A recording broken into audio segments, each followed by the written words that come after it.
Good morning student.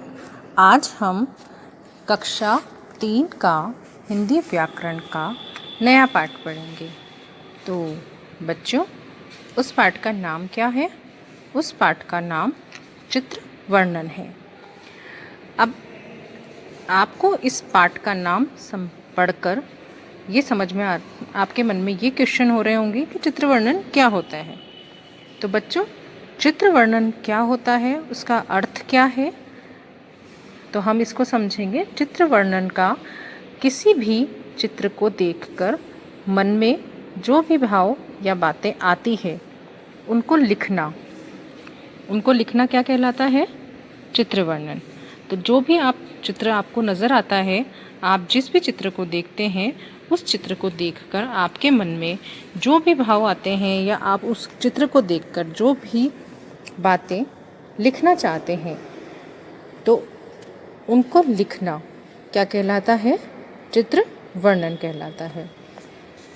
तो इसको समझने के लिए हम इसे परिभाषा के आधार पर समझेंगे और उसको हम पढ़कर व लिखकर आपको समझाएंगे।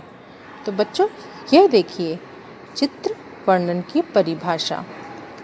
अब आप ये सोच रहे होंगे कि इसकी परिभाषा क्या है, तो आइए हम इसकी परिभाषा का अर्थ समझते हैं। किसी चित्र में जो दिखाई देता है उसका वर्णन करना चित्र वर्णन कहलाता है। एक बार फिर से मैं इसकी परिभाषा दोहराती हूँ। किसी चित्र में जो भी दिखाई देता है उसका वर्णन करना चित्र वर्णन कहलाता है। तो आपको इस परिभाषा के आधार पर यह समझ में आया होगा कि हम उस चित्र को देखकर जो हमारे मन में भाव आते हैं उनको लिखना ही चित्र वर्णन कहलाता है। बच्चों, चित्र वर्णन को समझने व पढ़ने के लिए हमें कुछ बातें ध्यान में रखनी चाहिए। तो पहली भाषा क्या है? भाषा सरल और स्पष्ट होनी चाहिए। और दूसरा क्या है? शब्द सीमा का ध्यान रखना चाहिए। तो जो हमने पहला बिंदु लिया है, भाषा सरल और स्पष्ट होनी चाहिए। इससे क्या हमारा क्या तात्पर्य है? सरल और स्पष्ट से हमारा है कि जो भी हम भाषा लिखने वाले हैं वह बिल्कुल सरल वाक्यों में सीधी होनी चाहिए, जो कि समझ में आ जाए। दूसरा है कि शब्द सीमा का हमें ध्यान रखना चाहिए। तो बच्चों, चित्र देखकर हमें उसकी सीमा का ध्यान रखना चाहिए, उसे बढ़ाकर नहीं लिखना चाहिए। आगे है, चित्र वर्णन करते समय आपके सभी वाक्य चित्र से संबंधित होने चाहिए। जब भी आप चित्र का वर्णन करें, उसका वाक्य जो आप लिखें वो किससे संबंधित होने चाहिए? चित्र से संबंधित होने चाहिए। एक निश्चित क्रम में वर्णन करना चाहिए। हमें जो भी हम लिखते हैं उसको क्रम के आधार पर हम उसका वर्णन करना चाहिए। हर चीज़ के बारे में बताना चाहिए। चित्र में जो भी चीज़ें या जो भी वस्तुएं आए उनके बारे में बताना चाहिए। व्यर्थ की बातें नहीं करनी चाहिए। बच्चों, चित्र को देखकर हमें उसके बारे में कोई भी व्यर्थ की बातें नहीं लिखनी चाहिए। जो भी चित्र से संबंधित हो सिर्फ उसी का वर्णन करना चाहिए। तो बच्चों, आपको जब भी आप उसका वर्णन करें तो आपको इन बातों का ध्यान रखना चाहिए। उसमें वाक्य छोटे व सरल होने चाहिए। चित्र में कौन क्या क्या कर रहा है इस बात का ध्यान रखना चाहिए। चित्र में बनी सभी वस्तुओं का वर्णन हमें क्रम से करना चाहिए और उस चित्र को ध्यान से देखकर उसके बारे में हमें वर्णन करना चाहिए। आइए हम आगे चित्र वर्णन के बारे में आपको समझाते हैं। तो बच्चों, आपको ये चित्र को ध्यान से देखना है। इस चित्र को ध्यान से देखने के बाद आपको यह बताना है कि इसमें आपको क्या क्या नज़र आ रहा है। तो यहाँ देखिए, इस वाक्य में, इस चित्र में क्या हो रहा है? इस चित्र में सबसे पहले हमें ये ध्यान से देखना है कि ये चित्र है किसका। तो बच्चों, ये चित्र एक बगीचे का है और इस चित्र में क्या क्या हो रहा है? एक लड़की झूला झूल रही है।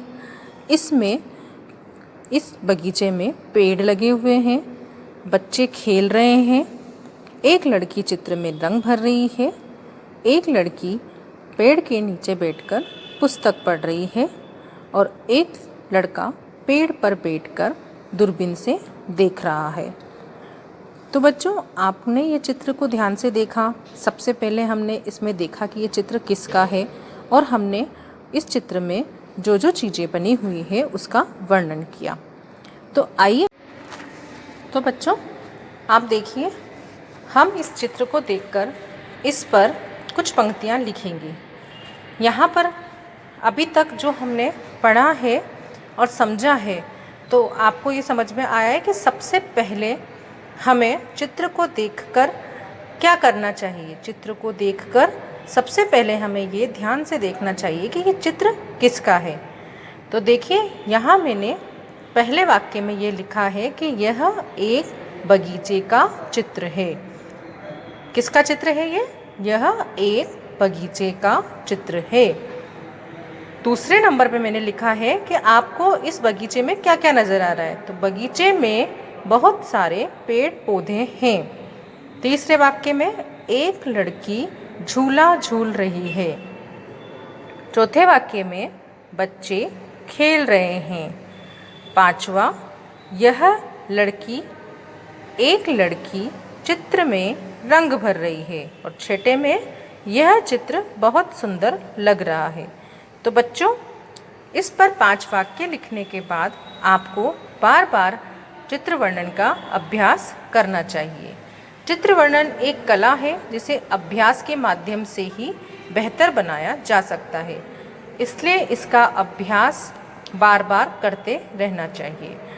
हमें यह सब देखकर आपको क्या क्या बातें ध्यान में रखनी चाहिए और चित्र वर्णन का हमें किस तरह से सही क्रम से उसका वाक्यों में प्रयोग करना चाहिए, तो बच्चों आपको यह समझ में आ गया होगा। यहाँ मैंने एक बगीचे का चित्र लेकर उसका वर्णन किया है और उसमें अपने भाव प्रकट किए हैं। जरूरी नहीं है, आप किसी भी चित्र को देखकर उसका वर्णन अपने शब्दों में कर सकते हैं। समझ में आया आपको? धन्यवाद।